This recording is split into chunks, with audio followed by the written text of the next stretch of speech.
Hello friends, ഇതുപോലെ ഒരു പപ്പായ കറി നിങ്ങൾ കഴിച്ചിട്ടുണ്ടോ? ട്രൈ ചെയ്ത് നോക്കൂ കേട്ടോ. കഷ്ണങ്ങളാക്കി എടുത്തിട്ടുണ്ട് മുറിച്ചിട്ട്.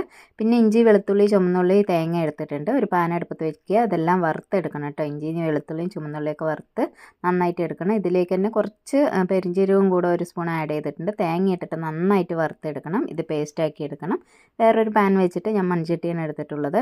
എണ്ണ ഒഴിച്ച് കൊടുക്കുക. പപ്പായ ഇതിലേക്ക് ഇട്ടിട്ട് നന്നായിട്ട് ഒന്ന് വഴറ്റിയെടുക്കണം. ഒരുപാട് വേവിക്കേണ്ട, ചെറുതായിട്ടൊന്ന് വഴറ്റിയെടുക്കുക. ഇതിലേക്ക് ഒരു സവോള കൊത്തിയരിഞ്ഞ് വെച്ചത്, പിന്നെ ഒരു ചെറിയൊരു തക്കാളി അതും കൂടെ ഇട്ട് വഴറ്റുക. പിന്നെ മഞ്ഞൾപ്പൊടി, മുളക് പൊടി എല്ലാം ചേർത്തിട്ട് ഒന്നും കൂടെ നന്നായിട്ട് വറുത്തെടുക്കുക. കരിഞ്ഞു പോകാൻ പാടില്ല. ലേശം ഒരു 2 സ്പൂൺ വെള്ളം കൂടെ ആഡ് ചെയ്തിട്ട് പേസ്റ്റ് ആക്കി എടുക്കുക.